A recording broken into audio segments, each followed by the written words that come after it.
तो ये दो मामला थे। एक हमारी करप्शन में बेहतरी का, यानी हमने करप्शन ज़्यादा शुरू कर दी है इस साल में 2024 में, अब तो 25 शुरू हो गया। और दूसरा जो है वो बलूचिस्तान इस हद तक पहुंच गया कि उसमें शाहराहें कई कई दिन तक बंद रहती हैं। आपकी शुक्रिया सर। जी मिनिस्टर साहब प्लीज जवाब ले ले। आप जैसे मुनासिब समझे।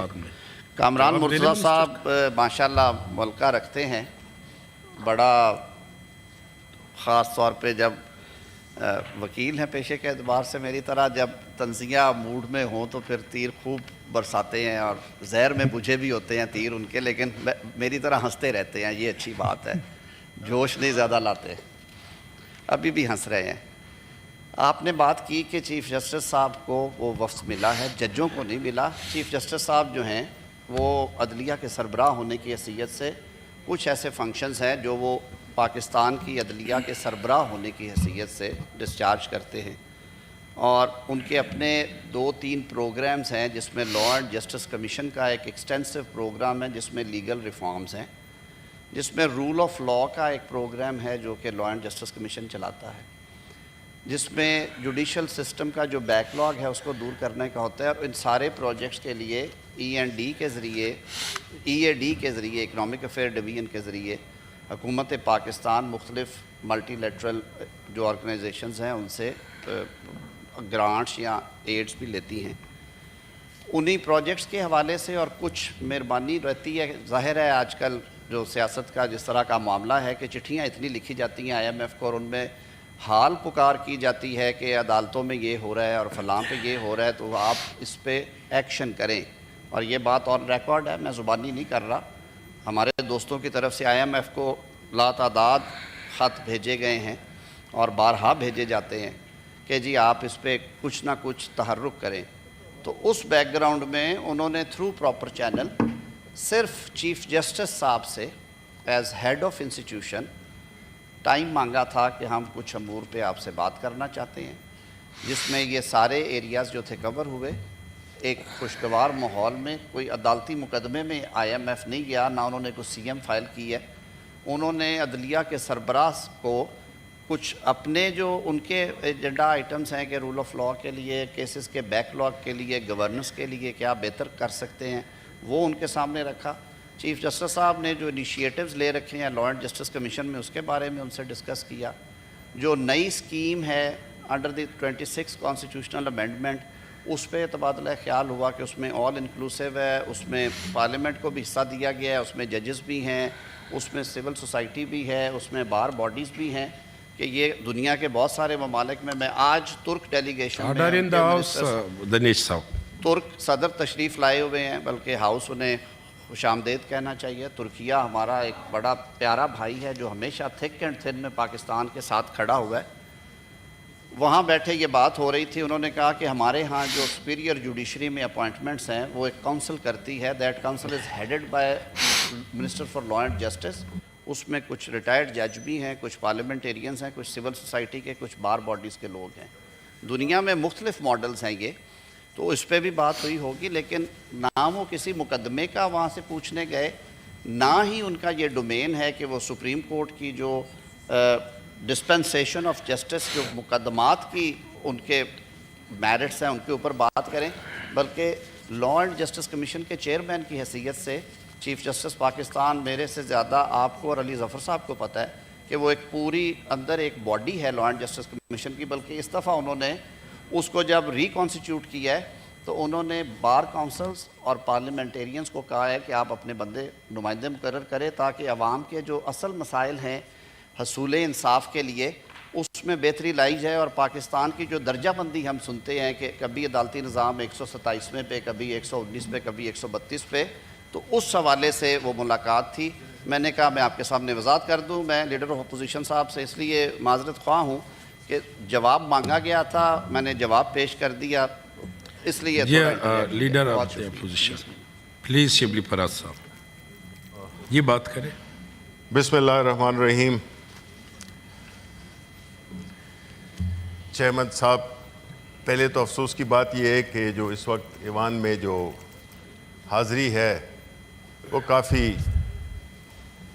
कमज़ोर है और हुकूमती अरकान उनके तो जहाँ तक के वज़रा का ताल्लुक़ है, उनका तो उन्होंने ये बनाया कि जी वो तुर्की के हमारे मोहतरम सदर अर्दोगान साहब आए हुए हैं, वो तो समझ में आई, लेकिन मेंबरान का मौजूद ना होना शो करता है कि हुकूमत कितनी दिलचस्पी रखती है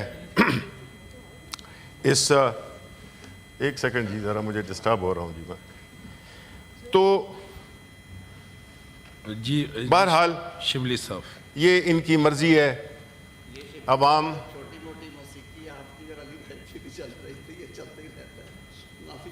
किस चीज़ की ठीक नहीं, वो आप मेरे जो उसमें बैठे हैं। अच्छा जी जी, आप अपने बात करें। बात यह है जी कि जब हम देखते हैं कि एक फ़ारसी के बहुत बड़े शायर बेदल, उन्होंने एक मिसरा कहा था जो कि पाकिस्तान की सूरत हाल पे लगता है कि उन्होंने हमारे लिए लिखा था। जब हम आज़ाद हुए और अब तक का सफ़र, उसको उसने 3 लाइनों में बताया है। तो वो क्या है? 3 लफ्ज़ों में बल्कि, शब रफ्त सहर नशुद शब आमद, यानी कि रात गई सुबह नहीं हुई, रात आ गई। हमारी मुल्क की सूरत हाल भी कुछ इसी तरह की है कि हम समझते थे कि हम आज़ाद हो गए हैं और यहाँ पे हम अपने मज़हब, अपने कल्चर और अपनी रवायात के मुताबिक अपने इस्लामी तमद्दुन के तहत हम अपनी ज़िंदगी गुजारेंगे। एक खुशहाल पाकिस्तान होगा जिसमें कि इंसाफ भी होगा, जिसमें कि लोगों को रोज़गार के मौके भी मिलेंगे और हर तरफ अमन होगा। लोग अपनी प्रॉपर्टी और अपनी जानों को महफूज समझेंगे।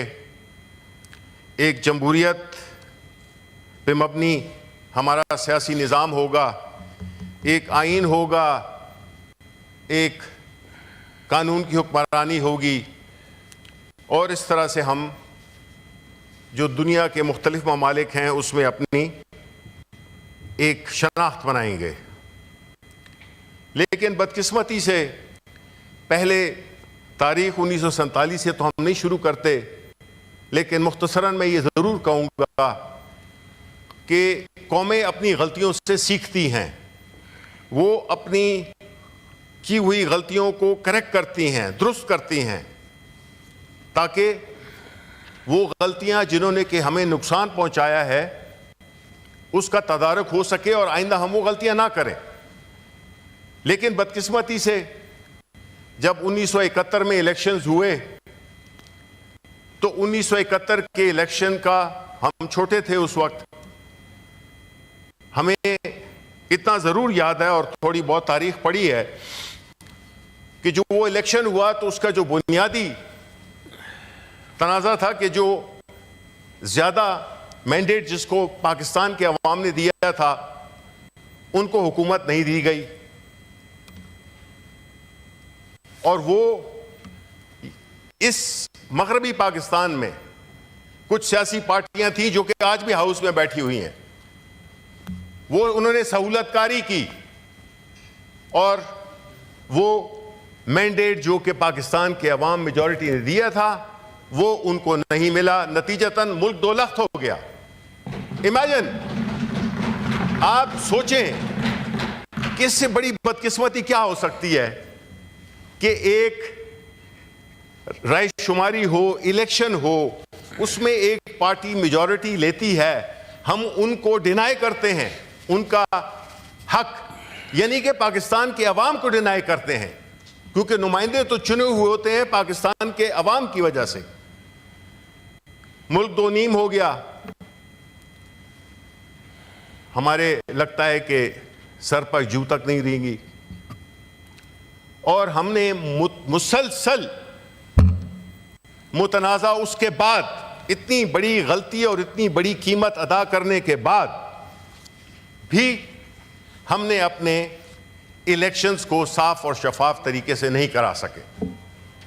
उसकी लेटेस्ट एग्जांपल पिछले साल 8 फरवरी का इलेक्शन था, जिसको कि अभी कुछ ही दिन हुए, 1 साल पूरा हो गया। पहले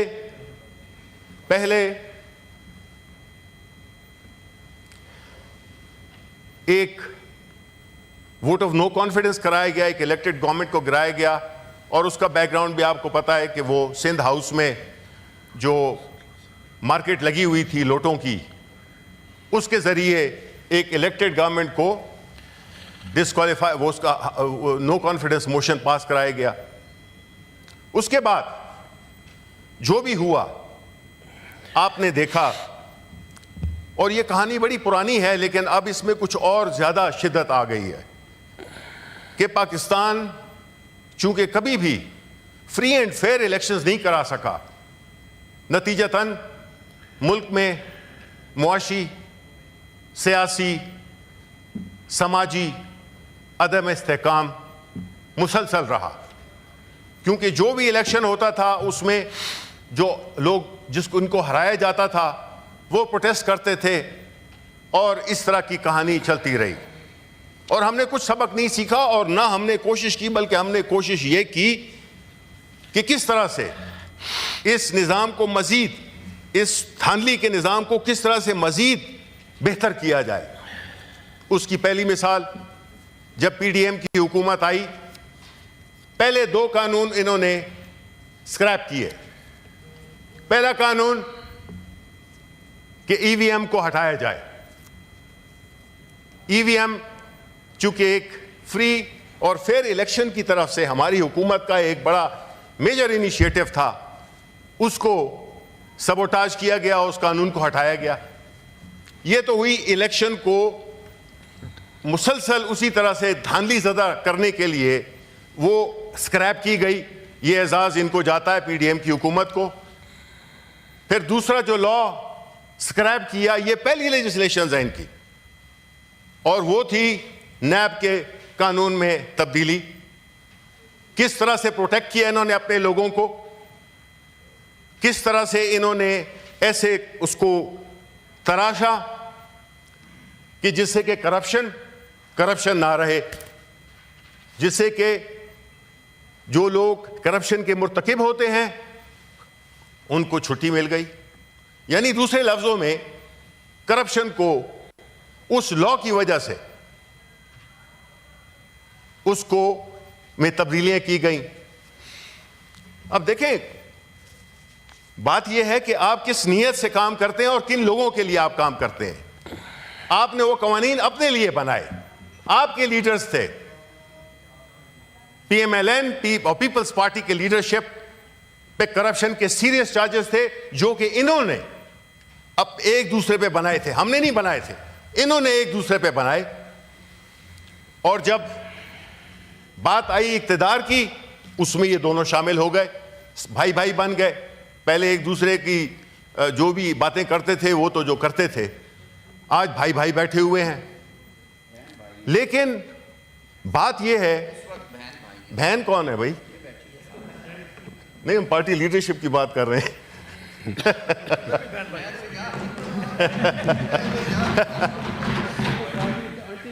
जी प्लीज प्लीज प्लीज। अच्छा जी, नहीं देखें नो चेयरमैन साहब, क्रॉस क्वेश्चन। बात यह है कि यह मुल्क हम सबका है, और किसी एक खास तबके को जो कि अशराफिया है उसको यह हक नहीं पहुंचता कि वो इस मुल्क के 25 करोड़ आवाम की जिंदगियों से खेले, उनके मुस्तकबिल से खेले, उनकी खुशहाली से खेले, उनकी जानों से खेले, उनकी प्रॉपर्टी से खेले। यह हक इनको कोई चीज किसी भी सूरत में नहीं दिया जा सकता, क्योंकि अगर यह हक दे दिया जाए जो कि इन्होंने खुद इस वक्त छीना हुआ है, तो मुआशरा केओस और एनार्की की तरफ जाता है। अब जो इदारा जिम्मेदार होता है इलेक्शन कराने का, वो होता है इलेक्शन कमीशन ऑफ पाकिस्तान, और उसका जो आर्टिकल 224 के तहत, और अगर आप चीफ इलेक्शन कमिश्नर का हल्फ पढ़ें तो आपको ये अंदाजा होगा कि ये उनकी कॉन्स्टिट्यूशनल ड्यूटी है कि वो इंश्योर करें फ्री एंड फेयर इलेक्शंस को। लेकिन जब इलेक्शन कमीशन ही पार्टीजन हो जाए, जब इलेक्शन कमीशन ही एक फरीक बन जाए, तो फिर वो वही फैसले करेगा जिसमें कि उसने हमारी पार्टी का इंतखाबी निशान हमसे वापस लिया। हमारी जितनी भी पिटिशंस थी, कितनी मुश्किलात हमारे लिए क्रिएट की गई, आज तक हो रही हैं। ये ऐसा बायस्ड, इतना कंप्रोमाइज्ड इलेक्शन कमीशन हमने अपनी तारीख में नहीं देखा था। इलेक्शंस लेट कराए, कॉन्स्टिट्यूशन को सबवर्ट किया गया। यह आईनी जिम्मेदारी थी कि जब असेंबलियां डिसॉल्व हो जाती हैं तो आपको 60 दिन या 90 दिन के अंदर इलेक्शन कराने होते हैं। वो भी इलेक्शन कमीशन ने किया और वहां से एक चेन ऑफ इवेंट्स हुआ जिसमें कि इलेक्शन कमीशन ने, उससे पहले इलेक्शन एक्ट में भी तब्दीलियां की गई और इस किस्म के कवानीन डाले गए। तो जब इलेक्शन हो गया और बावजूद तमाम तर मुश्किलात खड़े करने के, लोगों को उठाए जाना, इलेक्टोरल सिंबल नहीं देना, मसका खेज किस्म के इंतखाबी निशान देना, उसके बावजूद पाकिस्तानी अवाम ने जमहूरियत के साथ अपनी कमिटमेंट को निभाया और पाकिस्तान तहरीक इंसाफ के हमायत याफ्ता कैंडिडेट्स को वोट दिया। लेकिन चूंकि मकसद तो रोकना था पीटीआई का, सारे हरबे नाकाम हो गए, लीडर को भी जेल में डाल दिया, तो फिर इसका नतीजा क्या निकलता? चाहे वो इलेक्शन ट्रिब्यूनल बने, उसमें बायस नजर आया इलेक्शन कमीशन ऑफ पाकिस्तान का, चाहे जितनी उजरदारियां थी, जितने भी मसाइल थे, उसमें मेन आइटम यही था कि पाकिस्तान तहरीक इंसाफ को किसी तरीके से कोई रिलीफ नहीं देनी है। उसके अलावा जो एक मिसाल आपको भी दे देते हैं कि सानिया निश्तर की भी बात हुई, उसने सितंबर में इस्तीफा दिया हुआ है, सितंबर 18 को इस्तीफा दिया हुआ है, वो आज तक मंजूर नहीं हुआ। खैबर पख्तूनख्वा से थी वो हमारी सेनेटर कासिम, उनका पूरा नाम मैं माजरत चाहता हूँ, रोंजो, कासिम रोंजो, उन्होंने एक हफ्ता पहले के 10 महीना पहले इस्तीफा दिया, वो मंजूर भी हो गया।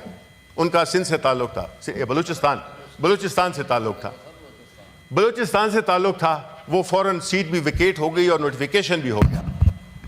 लेकिन खैबर पख्तूनख्वा को, वो चूंकि खैबर पख्तूनख्वा से थी, उनको रिलीफ नहीं देना, क्योंकि ऑलरेडी ये कितनी अफसोस की बात है, मुझे लॉ मिनिस्टर साहब बताएं कि वो किस तरह से जस्टिफाई करेंगे एक हाउस ऑफ फेडरेशन जिसमें कि एक सूबे को डिनाई किया जा रहा है कि उसके सेनेट के इलेक्शंस हों और उसके नुमाइंदे सेनेट में आए, तो खैबर पख्तूनख्वा के अवाम क्या सोचेंगे कि ये हाउस ऑफ फेडरेशन है या ये कुछ और है? तो इस तरह की जब चीजें होंगी तो फिर इससे बड़ी मुश्किलात बढ़ती हैं और सोसाइटी तकसीम होती है। हम ये समझते हैं कि एक तो नमाज का भी टाइम है, अगर आप असर का नमाज भी निकल रहे, काफी जी नमाज का भी टाइम है जी जी, और बाकी मेंबरान ने भी बात करनी है बड़ी, नहीं थोड़ा सा नहीं देखें चेयरमैन साहब, जो बात हुई है हमारी वही कि उसमें आपने कहा 45 मिनट 1 घंटा बात करें, ये आपने कहा था कि नहीं? तो ये मजाकन थी वो सर, इस तरह की उस पे मजाकन बातें नहीं होती हैं। मैं इंपॉर्टेंट इश्यूज रेस कर रहा हूं कि देखें सर, बात ये होती है कि जब इलेक्शंस फ्री एंड फेयर नहीं हो तो गैर नुमाइंदा लोग ऐवानों में बैठे होते हैं, उनकी वो मॉरल हैसियत नहीं होती, उनके पास वो अखलाकी जवाज नहीं होता कि वो हुकूमत कर सकें। वो ऐसे कवानीन बनाएंगे जिससे कि अवाम का कोई ताल्लुक नहीं है, वो सिर्फ अपनी पावर को कंसोलिडेट करने के लिए कवानीन करेंगे। उसमें जिस तरह कि आपने देखा कि जो लॉज पास हुए जिसमें कि peaceful assembly and public order act को ले लें, 26वीं तरमीम को ले लें, फिर पीका के लॉज को देख लें, यानी ये कवानीन बुनियादी तौर पे आवाम के लिए नहीं है। ये हुकूमत को वो गैर वो क्या आईनी पावर्स देना जिसको कि आइन का लिबादा दे दिया जाता है, और हम उसके नताइज हम देख रहे हैं। तो जो भी जड़ है इस सारे मसाइल की वो ये है कि इस मुल्क में कभी फ्री एंड फेयर इलेक्शंस नहीं हुए। जिस दिन आप हमारे हमसाए मुल्कों को देख लें, उधर कभी भी इस किस्म की पॉलिटिकल स्टेबिलिटी आई है? हमसे 4 गुना तादाद में ज़्यादा हैं वो, हमसे बहुत बड़ा इलाका है, हर किस्म का मजहब, हर किस्म की कौमियतें वहाँ पे हैं। क्यों नहीं हुआ? क्यों वो तरक्की कर रहे हैं? क्यों हम आज जवाल पजीर हैं? क्यों हमारे लोग मुल्क छोड़ के जा रहे हैं? अगर आप देखें आज का अखबार, ये मेरी बात नहीं है, नैब के चेयरमैन लेफ्टिनेंट जनरल रिटायर्ड नज़ीर भट्ट का बयान है। उन्होंने लिखा है कि पाकिस्तान से 25,000 लोग, फ्लाइट ऑफ कैपिटल, 25,000 लोग दूसरे मुल्कों में शहरियत लेने के लिए यहां से चले गए हैं, बायर और इन्वेस्टमेंट। अब 25,000 अगर $1,00,000 भी, बिकॉज नेशनलिटी आपको कोई ये $1,00,000 में नहीं मिलती है, लेकिन $1,00,000 भी लगा लें तो ये $40 अरब बनते हैं जनाब चेयरमैन, जो मुल्क छोड़ चुका है। इसके साथ साथ ब्रेन ड्रेन भी हुआ है इसमें। यही उन्हीं के खिताब से, उन्हीं से ये मैं वो करता हूं कि जब ये मुल्क लोग छोड़ के जा रहे हैं तो क्यों छोड़ के जा रहे हैं? अगर यहां पे दूध और शहद की नहरें बह रही हैं तो क्यों लोग जा रहे हैं? वो लोग जो कि नेशनलिटीज लेने के लिए बाहर जा रहे हैं। फिर एक और जो हकीकी पाकिस्तान है गुरबा का, उन नौजवानों का जो इस मुल्क में अपने मुस्तकबिल नहीं देख रहे, वो बेचारे कश्तियों में डूब जाते हैं। ये कौन अपने मुल्क को छोड़ना चाहेगा चेयरमैन साहब? जब उसको सारी चीजें मुयस्सर हों, वो क्यों नहीं? और चीजें क्या मुयस्सर हों? ये है कि कानून की हुक्मरानी, ह्यूमन राइट्स की respect, freedom of speech, implementation of contracts, property rights. क्यों करेगा कोई इस मुल्क में इन्वेस्ट जबकि आपके अपने लोग यहां छोड़ के जा रहे हैं? आप $2-2 अरब के लिए, $1-1 अरब के लिए हम खैरात मांग रहे हैं। कोई भी आप उसको नाम दे दें, बैंकिंग का या फाइनेंस का, है खैरात, आप भीख मांग रहे हैं। और यहां पे 40 अरब तो ये बड़ा कंजर्वेटिव फिगर है, मुनासिब नहीं, इसको एक्सपेंड करते हैं जी। 40 आपकी जो मर्जी है जी, आप वो करें, मैंने तो वो किया है कि $40 अरब तो बहुत कम वो है। अब इतने ऐसे हालात में अगर हम कहेंगे जी सब अच्छा है, कुछ भी नहीं हो रहा, मुल्क में खुशहाली है, मुल्क में एक बड़ा ही अच्छा माहौल है, इन्वेस्ट कौन करेगा? आपके पाकिस्तान के लोग बाहर जा रहे हैं तो बाहर के लोग यहां पे क्यों आएंगे? OPIA की प्राइवेटाइजेशन में आपने देख लिया, वो इस्लामाबाद एयरपोर्ट की आउटसोर्सेज में आपने देख लिया, एक गाहक आपको मिला। वो मेरे वाले साहब का एक शेर है, मिला था एक ही गाहक सो हम भी क्या करते, सो खुद को बेच दिया बेहिसाब सस्ते में। अब जब आप के मुल्क में कोई किसी भी इदारे को खरीदना नहीं चाहता, नेशनल एयरलाइन को एक गाहक आता है, वो भी कोई प्रॉपर्टी की डीलिंग में, आप मुख्तसर करें, ठीक है ना? तो मैं मुख्तसर करता हूं, बस 5 मिनट और मैं खत्म करता हूं। 2 मिनट में खत्म, 5 मिनट जी। देखें चेयरमैन साहब,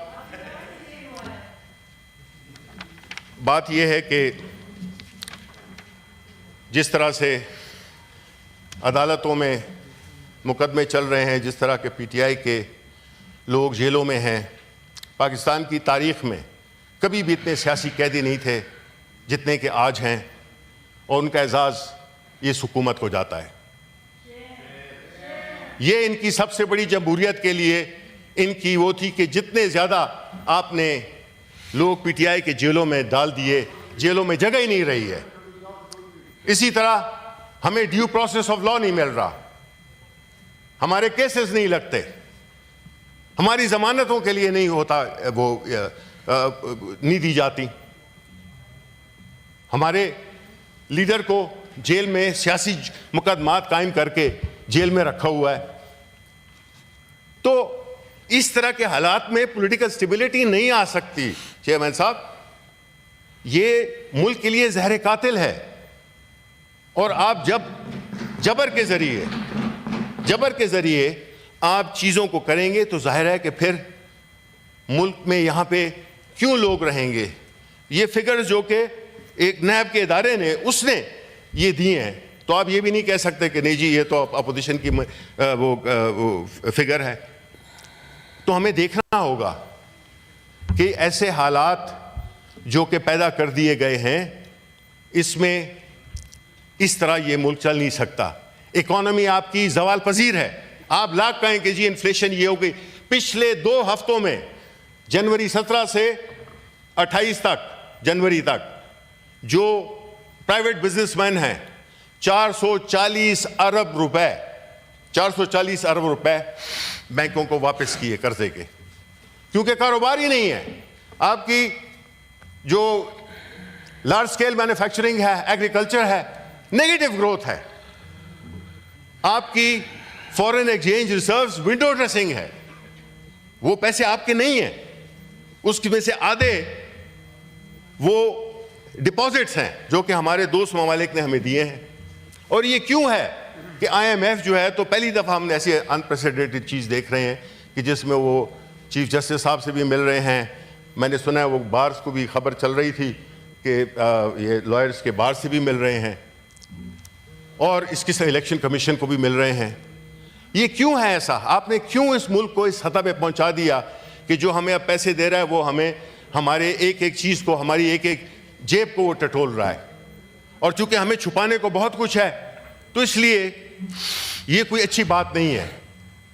आप अदालतों का जो सिचुएशन बनी हुई है, शुक्रिया, आपने वकीलों को भी शुक्रिया, आपने, मैं बस 2 मिनट और 2 मिनट शुक्रिया जी, 2 मिनट मेहरबानी। वो ये है कि आपने जिस तरह से मुल्क को जिस सतह पे पहुंचा दिया है, उससे मुल्क का मुस्तकबिल, गरीबों का मुस्तकबिल, ख़वातीन का, नौजवानों का, उनके लिए अंधेरा ही अंधेरा नज़र आ रहा है। जो ख़वातीन पे जुल्म हुए हैं, उसका मेरा ख्याल है कि ये एक हुकूमत जो कि बैठी हुई है, इसको जवाब देना होगा कि ये कैसे इतनी सियासत में, चूँकि हमारा मुकाबला नहीं कर सकते, आवाम के दिलों में घर नहीं कर सके, तो ये कैसे अपनी एक इखलाकी कुव्वत या पब्लिक सपोर्ट तो इनके पास है नहीं, इनकी सियासत ख़त्म हो गई है। लेकिन ये बस जिद पजिद है कि जी हमने डंडे के जरिए जो है तो हमने इससे पहले इस मुल्क को चलाना है और मुल्क का बेड़ा गर्क कर दिया है। नतीजा जवाब मिले। बहुत शुक्रिया। सरमद अली साहब प्लीज। सर इजाजत देते हैं, 2 मिनट में बात खत्म कर दूंगा। 2 मिनट। एक तो शुक्रिया चेयरमैन साहब।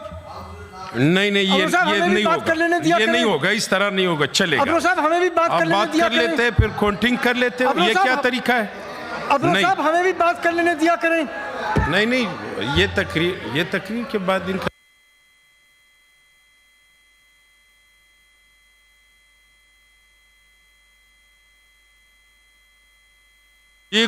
जी गिनती करा दे जी। हाँ जी अब शिबली साहब आपने यही करना था ना, अपना तकरीर ख़त्म करना तो उसके बाद काउंटिंग करानी थी, तो ठीक है। फिर आप जी आप नंबर्स बात कर, जवाब दे ले जी।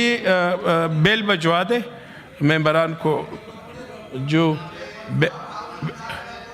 जी 2-3 दफ़ा बेल भिजवा दे। जी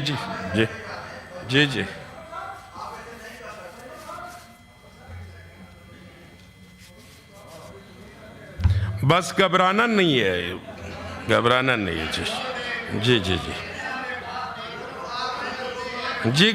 नहीं है जी, बस एक काम कर ले। नहीं ये हमारी हाउस कमेटी, हमारे एडवाइजरी में ये बात हुआ था, क्या हाउस चलाना है ये कोई जी आ गए जी। मैं अभी काउंटिंग करा दे जी काउंटिंग करा दे अभी जी अपनी सीटों पे बैठे जी चल बस ये है कि घबराना नहीं है जी जी जी जी जी प्लीज़ जी जी आजम साहब नहीं नहीं एकदम एक इकट्ठी अभी तो 1 घंटे के जवाब तो 1 घंटे house is the quorum please आओ थैंक यू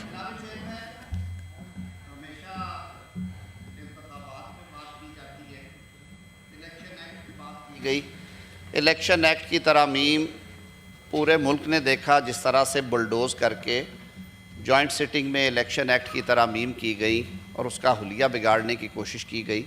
वो इलेक्शन एक्ट जो 113 मीटिंग्स के बाद फाइनल हुआ था, जिसमें 0 डाइसेंटिंग वोट आया था, और इलेक्शन एक्ट को उसी सूरत में बहाल किया। I am स्टेटिंग at the floor of the house, उसी सूरत में बहाल किया गया पीडीएम गवर्नमेंट में जिस सूरत में इलेक्शन एक्ट 2017 में पाकिस्तान मुस्लिम लीग नून, पाकिस्तान पीपल्स पार्टी, मुत्तहिदा मजलिस अमल, पाकिस्तान तहरीक इंसाफ ने मिलकर बनाया था। कहा गया कि ट्रिब्यूनल्स के लिए हुलिया बिगाड़ दिया गया। ट्रिब्यूनल्स में सिटिंग जजेस और रिटायर्ड जजेस की प्रोविजन सिंस एजेस थी। जो रिप्रेजेंटेशन ऑफ पीपल्स एक्ट 1976 था उससे लेके आज तक रिटायर्ड जजेस और हाज़र सर्विस जजेस होते थे। एक अमेंडमेंट इंट्रोड्यूस हुई जब वो पैकेज जा रहा था, उसमें कहा जी रिटायर्ड हटा दिया जाए, हटे, लेकिन 6 महीने का टाइम दिया गया उसी एक्ट के अंदर के 6 माह में पटिशन्स हों, फिर 6 माह और दिए जाएं। उस स्कीम को सामने रखते हुए रिटायर्ड जजेस इसलिए दिए कि वो डेडिकेटेड ट्रिब्यूनल्स होते, अब ये पेश नहीं होते वहाँ पे। हाज़र सर्विस और रिटायर्स ने मिल के इस दफ़ा 1 साल के अंदर 35% जो इंतखाबी उज़रदारियाँ हैं उनका फ़ैसला हो चुका है। और मैं ये बड़े माजरत से ये अर्ज़ करूँगा, बिकॉज़ ये मेरा मनसब नहीं है, कि खैबर पख्तूनख्वा में जहाँ पे इन्होंने इलेक्शन में झुर्लू फेर के सीटें जीती, वहाँ पे इंतखाबी उज़रदारियों में तारीखें लेते हैं और उनके फ़ैसले नहीं हुए। बलूचिस्तान और पंजाब में फ़ैसले हो रहे हैं और हमारे जो leader no cross question Shibli साहब, उसको सुने जवाब दे। नहीं, लीडर ऑफ अपोजिशन कौमी असम्बली में जी order in the house Shibli साहब, लीडर ऑफ अपोजिशन कौमी असम्बली में उमर